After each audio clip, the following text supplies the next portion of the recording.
Coming up around the nation, a humbling moment for Coach Prime and Jackson State as South Carolina State takes them behind the woodshed and straight poleaxes them in the 2021 Celebration Bowl to earn the mythical Black College National Championship.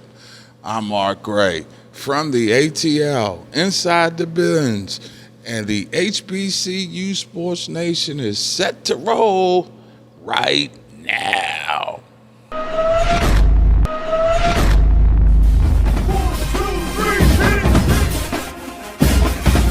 Black College, move.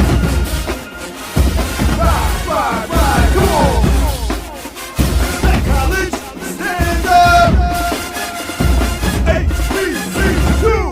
Welcome to the spot where the players played, where unbelievably the most surprising and shocking day of the entire HBCU sports season came to pass this week here on HSRN. Mark Gray in the house with you from the Mercedes-Benz Superdome. Henceforth and forevermore, we will remember it as the Benz. And it was rolling today.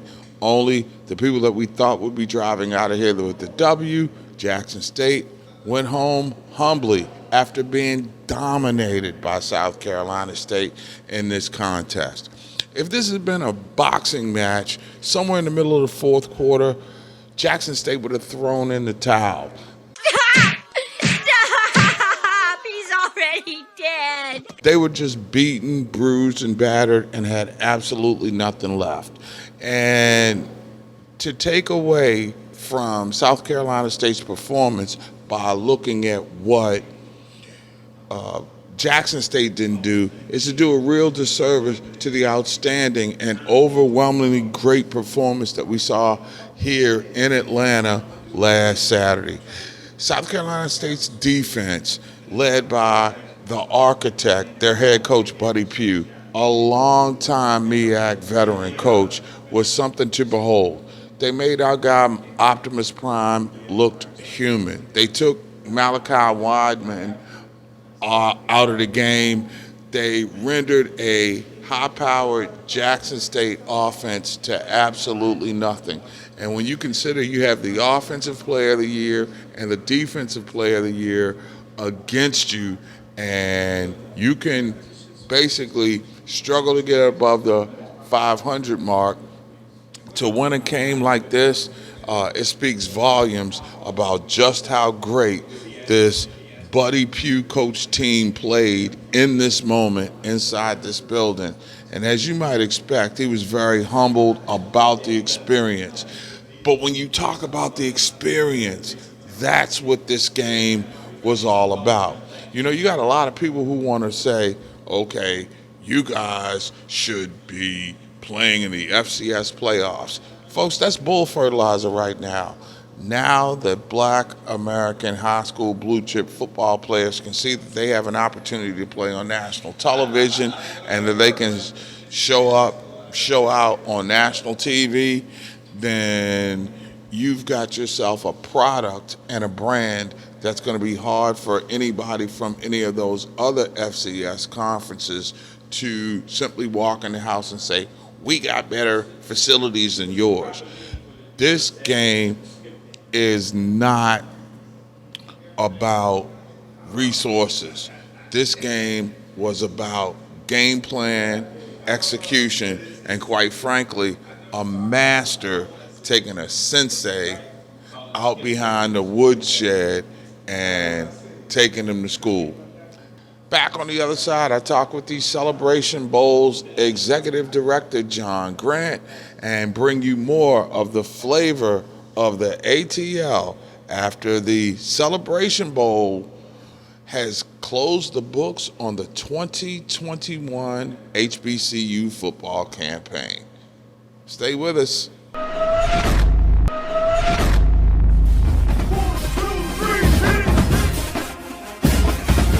Black College, move. Ride, come on. Black College, stand up. HBCU. John Grant, the architect, the executive director of the Celebration Bowl, congratulations are in order. New 6-year deal with the folks here in Atlanta. At least you've got home. We do. And thank you so much for that. I mean, we're excited about the opportunity to continue to host the game here in this beautiful venue, Mercedes-Benz Stadium. It's the right place for it. It's the right stage for it. It's the biggest stage that you can have. And so we're now, puts us on the same stage, our players playing for a championship with every other team that plays for a championship, and that's where we should be. This game is really almost upsetting the apple cart, if you will, of FCS football in the same fashion that Coach Prime is coming in and shaking up the game. You are a viable alternative right now. I talk to a lot of kids who say they want to come to HBCUs because of this game and the whole notion of going through a 4-week process of trying to win a national championship is not the same. How does that make you feel in the big picture of things? Well, it reaffirms that the objectives we had in the beginning are coming into fruition. Are we there yet? No way. Is there a destination we're trying to get to? No, because we're going to keep moving the finish line as we get closer to it. But it is rewarding to know that people are paying attention, that the kids are paying attention, and that they now know that they have a choice, and choices they may not have had before. And we're going to continue to build this platform to allow them to have that. You went to North Carolina A&T. I did. And I'm a Morgan State guy. We both are MEAC graduates. I'm concerned about the future of my conference. It would have a direct impact on the future of this game. How confident are you that there will be a MEAC 6 years from now?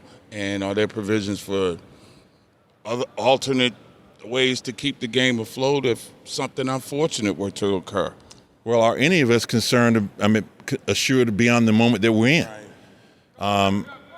We would have never thought that this game would exist, but it did. No one knew what the impact would have once we had to close down because of the pandemic, what this coming back would be. And we're here, sold out, etc. So I don't really try to make predictions or indicate or I'll say stand on the side of the equation of worrying about what could happen. We do what we do with what we have. We've always done that. So it's up to the Mid-Eastern Athletic Conference will handle its business. And we're going to handle our business. So I don't spend 1 minute worrying about, what's going to happen in that regard, because I'm confident, as we've always been, that they're going to continue to thrive as they have, and that we're going to be here to offer a championship to the champions that are presented. And talk for a second, and you may mention this, Atlanta being the perfect spot for this game and the date and the time that it's played. Some people have thought too early, Saturday before Christmas, but it seems to be working with a sellout crowd. Can you ease the concern of the masses or just coach them up, if you will, to understand how important it is to be number one, first out the block, and setting the tone for the rest of the bowl season? Well, in the movie Talladega Nights, Ricky Bobby said, if you're not first, you're last.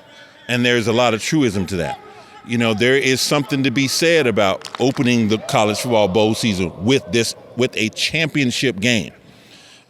We don't want to necessarily be in the mix with everyone else. As a matter of fact, we will always position ourselves so that we're not.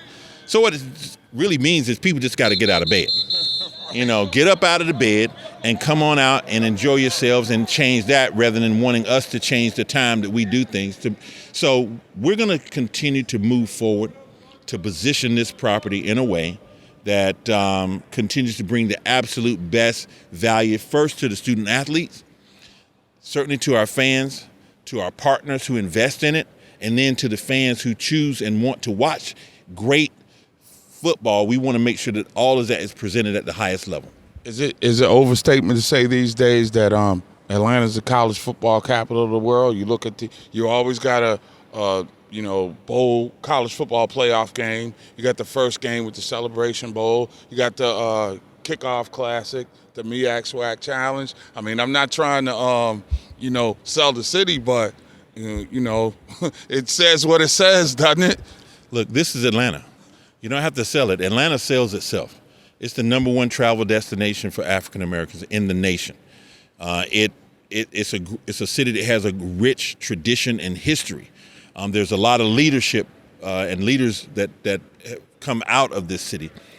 So to me, there is no other place that geographically fits the bill, and with all the other things that I mentioned before that match Atlanta. So this game is in the right city, it's on the right date, it's at the right time, and we're with the right conferences. It's almost like instead of channeling your inner Ricky Bobby, you should go channel your inner Marv Levy. Where would you rather be than right here at this moment in time, right? Correct. Listen, we're privileged. All of us are honored to be, but we're stewards of our moment. So this is the moment that we have, and our obligation and our requirement is to make the absolute best of it. He's John Grant. He is the general leading us through the next 6 years and maybe more of the Celebration Bowl. Congratulations, my man. You are doing an outstanding job making this thing work. And, we even arranging takeovers at sports bars up and down the East Coast right now for people who can't get here to bombard establishments around the country. That's how big this thing is. I don't think you're in the insulated bubble of Atlanta, know that. But it's going down for real like that all up and down the Eastern Seaboard. You should feel good about that. Well, we're delighted to hear that, because our goal is to build a Super Bowl. I mean, this is our Super Bowl. And everyone who wants to go to the Super Bowl to go to the game can't, but when they don't, they go into the city anyway. And when it's game time, there are Super Bowl parties. There are people in bars. So we're happy to know that's happening, because, again, it tells us we're on the right track. Thanks a lot, John. Best of luck in the future, my friend. Thank you so much. Hey, we got more from the Celebration Bowl in a minute. 1, 2, 3, hit it. Black Island Blues. Ride, come on. Black College, stand up. HBCU. For the HBCU Sports Nation. Welcome home. Yeah, it's good to be back around the way, bro. I miss y'all down here. So let's talk about the Celebration Bowl, man. You've been at this game a long time. You go back to the days of Heritage Bowl like me. Bowl, yeah. Black House come a long way in them 25 years. A long way, but talk about what has happened just in the last calendar year for HBCUs. The publicity, the visibility, and demanding it and getting it is what's been so good. People have tuned in. People are paying attention. ESPN found a great spring reality TV show. Really, spring football happened, and the HBCUs end up getting the lion's share of the visibility of that spring football that FCS teams played. And they followed it up with a great season this year. So we're excited to have the Celebration Bowl, excited to have two great traditions, some fresh blood in the game with Jackson State and South Carolina State. And so great fan bases. We got great alums here in the area, and they're coming from a little bit everywhere for this game. Yeah, this is something a little bit more. We miss our friends at A&T, but it was almost like the Patriots. You'd seen them so much.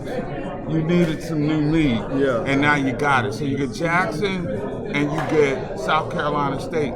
And for those of y'all of a different age, y'all don't remember, ESPN had a show called Black College Sports Today.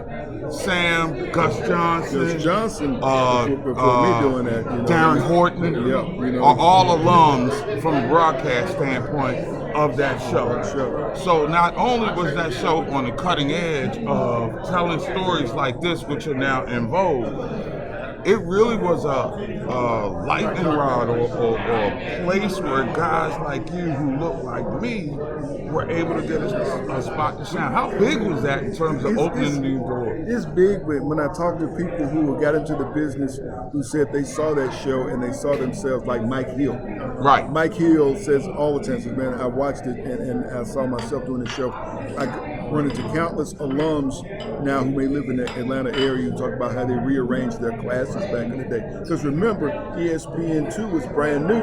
There was no replaying programs like we have now with the different ESPN networks. It ran one time and that was it. If you missed it, that was it until next week. And that it was a time when BET had scaled back from a game every week to about 4 a season. There wasn't a lot of black college football being seen because of, back then, because BET had taken their broadcast away. NBC had the Bayou Classic. That was really about it. That's all you had to see. And during this time came the brightest star that we've seen. The last one, Steve McNair, came along during the time of black college sports today. And so it was a godsend to be a part of that program, airing on ESPN. ESPN couldn't get enough reports, enough stories from us through black college sports today. So it's a great time to be doing that show. And now we come back to Atlanta. There was the Heritage Bowl. That was a great concept. Now it's at the next phase. And you start talking about next phase, not only of HBCU postseason, but you're talking about next phase of black college sports. The day before we can have this conversation, the number 2 prospect in America. And how many times did you, when you were reporting, and be real about this, you'd go on campus and a black college coach would tell you, we ain't got no chance to get that guy. Now, it's wide open. It is. What a game changer, huh? It's the craziest thing ever. I mean, I've been saying, go ahead and give it a shot, even if you come up short. Now, folks are doing it big. What do you make of that? Well, you had to have somebody step out of line. We had to have somebody step out of line. And Deion Sanders is the perfect person. To me, that makes him kind of dangerous in that he doesn't need the paycheck. Right. He don't need the paycheck. Right. And he can do whatever he wants to do as far as it goes. The people at Jackson State are grateful to have him there. And HBCUs, I think overall, a lot of people argued about the fact of having someone, the guys who've been waiting their chance to be the coach, and you bring somebody in like he or Eddie George in front of those guys. And a lot of people talked about those type things. But this is a different time. And this goes back to George Floyd. Let's not minimize the importance of that in what we're seeing with HBCUs and the pride and the caliber of athlete that's going to take another look at HBCUs because of that time, because of what they heard at the schools they wanted to go to, or should I say the silence at the schools that some of them wanted to go to. A lot of them now will listen and visit the HBCU campus, and now that Travis Hunter has decided to come to Jackson State, you're going to see more come. I'm not saying it's going to be a mass exodus from the Georgias and the Alabamas and the Oklahomas of the world, but there are going to be some guys who are going to say, do I want to go there and wait 3 years before I play, or do I want to go be a part of something that's bigger than just the game? And that, to me, that's what we're talking about. In Atlanta, you're in the middle of what was once MEAC country, and now I guess it would be considered the start of SWAC country. What do you make of the carcass that is the MEAC that we once knew? Yeah, and it's difficult. And I'm going to say this: it makes the future of this game we're about to see murky. It does. It truly does, because if you want to keep it strictly SWAC and MEAC, SWAC is in a position right now to really distance itself. With the coming of Florida and Bethune-Cookman went into the conference, with now only 6 football playing schools in the MEAC, we don't know who's on the horizon, the possibility for the future. We know we got 3 programs in that conference that could do that. You want to see more competition within that league. South Carolina State is here. North Carolina Central has been here before. I expect Norfolk State to continue to grow with Dawson Odom there now leading that football. Don't program. sleep on Howard. Yeah, Larry Scott knows what he's doing. We'll see, but all I know is what I've seen in recent years. All I know is what I've seen, and what I've seen has not been great. Yeah. It was a revolving door. I saw Kalen Newton this season. You know where I saw him? At Auburn. He blocked the punt, beat Georgia State. He's on special team. So I'm just saying, okay, all right, wonderful. Let's see some commitment. Because that's what this is going to be all about. Yeah. If you want to attract that player, you got to show some commitment. Facilities. What are you doing? Your assistant coaches. Those are things that people they take for granted. but that this is a much more intelligent, more savvy recruit that's coming out of high school. He's on social media. He's being fed stuff constantly. He knows that if he comes to an HBCU, he's going to sacrifice. He's going to sacrifice the 80,000 people that are running down the hill or the cannon going on, or whatever the heck that they do when they start a game. You know, or being a national TV deal. But let me get in here with that right quick, because are those kids now so savvy that they willing to give up that extra 30,000 people that they run down the field and play before after touching the rock for being around their folks and seeing that you can play in 50,000 seat stadiums at Jackson now? But see, everybody doesn't have that. And you know, Jackson has a stadium that seats that. Everybody doesn't have it. You know, and that's just it. Everybody can't go to Jackson State. There's going to be a run of people who will get part of that. Other people got to come up too, because we don't want Travis Hunter to have the same question about him that Steve McNair had years ago. He was okay. He's doing this every week. Who is he doing it against? That iron needs to sharpen iron. He needs to be some iron at Grambling. There needs to be some iron at Texas Southern. There needs to be some iron at Prairie View. There needs to be some iron at Bethune-Cookman. He needs to be somebody that's testing him every week on these other campuses, so everybody else has to bring their program up to get that next level player. And that's what makes the coaching hires so important. Alabama State just made one that I'm wondering about if that's the right one. They got the great facility. They have one of the best facilities in the HBCU. Yes. You know what I mean? We'll see what happens with that. I understand that Ed Reed has an interest, and Grambling spoke to him about being a coach in HBCU. That would be a magnificent hire. You know, I'm just hoping Ed Scott at Morgan is thinking about that. Great Baltimore ties to Ed Reed. I would love that. I'm writing the big check, dog, as soon as Ed Reed comes on. But anyway. But that's the other thing. We got to do that too. This game is going to change some things, and it's going to change the way white America looks at our athletics. It's got to change the way we look at our athletics. Yeah, true. It's got to change the way that we perceive it. Do we see possibilities? You know, can we rearrange the way we've been taught to think for 2 generations? Yeah. It took 50 years to get this way. People want to argue, why don't we go to the playoffs? We go to the playoffs. The cake ain't ready yet. We just started baking the cake. Yeah. The cake ain't ready yet. It's still batter. It's still batter. You smell it. You smell it down the hall. You know it's going to be good. The cake, but the cake ain't ready yet. And even when you put it in the oven, don't fall asleep because you can burn it. Right. You know what I mean? You got to handle this cake right in the direction that we're going right now, Mark. So I'm excited. And I just hope that, you know, what people will see this weekend, like I said, it's got to change some things. We got to stop being walk-up the games. You know, we got to buy season tickets. We got to buy tickets early. Every seat in this building is not being sold. The seats that are being made available are being made sold. There's some 300-level seats that will not be made available. There are going to be some people in town with money for a ticket that's not going to get the go, Mark. And you know what? Good. We got to rebrand. It challenges us to make the investment. That's right. Make the investment. When the tickets go on sale, buy them. And if you can't get here and use them, put them back on stubs do or something whatever, like that, you know what I mean? and let somebody else purchase it. You're right. That's the game. So that's the we got to rearrange the way we see the possibilities for our own sport. Well, you know, that's our job. We coaching them up. We're coaching them up. We're trying. And we're doing better than Urban Meyer in Jacksonville. Whoa. Oh my goodness, man! I mean, you know, talk about trending towards Steve Spurrier and less away from Jimmy Johnson. Bad Florida coaching pick. And got the quarterback. Everybody. Oh man, but he'll do great. Oh my goodness. Just like you, my friend. Always a pleasure to catch up with you, man. Have you at home, man. Yeah, man, it's great to be back. My man Sam Crenshaw. Y'all check him out in the ATL. We got more of what you came here for in the HBCU Sports Nation. Holla back.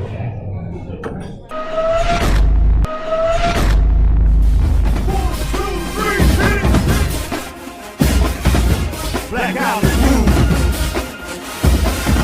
Ride, come on. Black college, stand up. HBCU. We close the book on the Celebration Bowl here from Atlanta, where the South Carolina State Bulldogs basically pulled the plug on what was supposed to be a historic and season of return at Jackson with a 31-10 thumping that you could make a compelling argument wasn't even as close as the score would indicate. South Carolina State came in with a humility and a toughness that was bigger than Jackson State's personality and their bravado. So sometimes when you have to bite down on humble pie like the Tigers and Tigers faithful do, it makes you a stronger program. It will be interesting to see how they bounce back after a season that was nothing short of a magic carpet ride. But at the end of the day, the team left with the gold ring with South Carolina State. From Atlanta, at the Benz on Northside Drive, I'm Mark Gray. 1, 2, 3, hit it. Black Island Groove. Ride, come on. Black College, stand up. HBCU. Upon further review, every once in a while, as you're building the blocks towards becoming a champion, there's a humbling moment, a moment where you let one slip away. And as great a athletic career as Coach Prime, Deion Sanders, when he was the man here in Atlanta, was known as then, rare is it that he's ever had to have an entire offseason to chew on some humble pie. Normally when Prime, the player, would step on the field, he'd do something that he could do only to change the fortune of a game. And I'm thinking, as I'm watching today's game play out, wow, Jackson State needs a primetime performance by somebody to step up. And their only primetime performer in this moment was their coach, who was reduced to riding around on a scooter, which just lets you know that his physical ailments must have been a lot worse than we all knew during the course of the regular season. But that has nothing to do with the fact that Buddy Pugh, HBCU lifer, a guy who loves college football, who loves the city of Orangeburg, and who loves South Carolina State, was humble, hungry, focused, and just giddy all week long to just be here in this game. It was a moment in time where you could see that his players were not in awe of the moment. There was none of the bravado that went with Coach Prime this, Jackson State that. I mean, if you looked at national television, you would have forgot that there was another team on the field all week, which was irresponsible journalism on many accounts, but I digress. What we learned in this moment of HBCU sports history is that the more things change, the more they stay the same. The MEAC has now won 5 of 6 Celebration Bowls. Now, granted, everybody thought there was going to be a changing in the guard without North Carolina A&T being here, and you're right, there was. But the same level of dominance continues. The SWAC may be a super conference in terms of the teams that it has right now, but when it comes to the MEAC, I'm sorry, SWAC football still has to bow down and kiss the ring. SWAC MEAC Challenge, upset win by North Carolina Central to kick off the season. End of the season, what happens? Celebration Bowl, dominant victory by a MEAC team, and remember, the MEAC has been reduced to just 5 football playing teams. Now, as wonderful as a moment as it is for John Grant and the folks at the Celebration Bowl to know that the game is safe for the next 6 years, can we feel that way about the MEAC, though? And then if the MEAC is no longer around, then what happens? What happens to this game? Can it remain a HBCU football classic for postseason? Would integration of PWIs into MEAC change the landscape of how you operate things? I mean, it's great to have somewhat of long-term security, but the perils of the MEAC mean that they're perils for the Celebration Bowl as well. And that is something we have to be mindful of, because nearly 50,000 fans were on hand from primarily South Carolina and Mississippi to watch this game. Who knows how many countless millions more were checking it out in various parts of the country. But you have to ask yourself this question. If the MEAC can't find HBCUs to join them, and they have to bring in schools who are regionally located to a lot of the teams, let's say a Towson University or a University of Delaware as examples, could you actually see Jackson State playing Towson or Delaware in this game keeping its cachet? I think not. But we do know one thing, that when it comes to drawing, creating attention, and a vibe, the black colleges in America got a big spike this season from Coach Prime.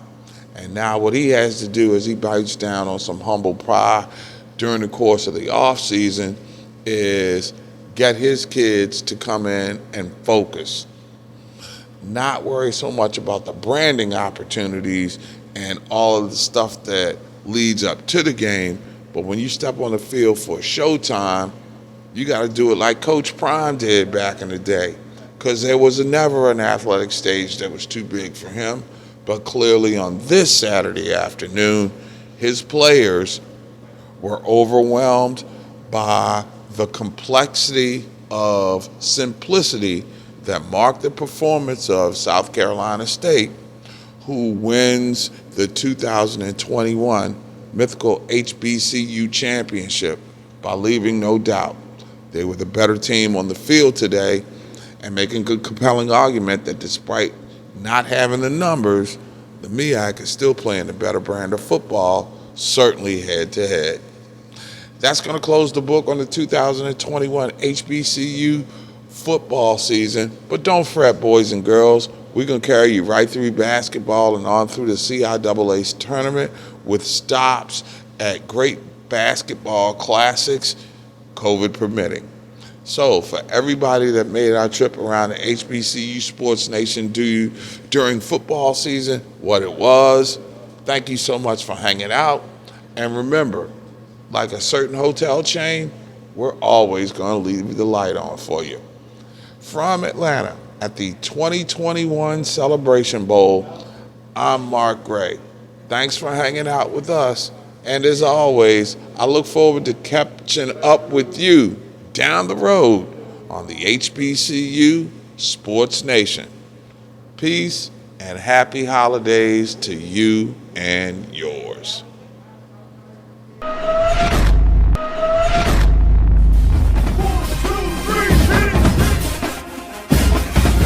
Black out the room.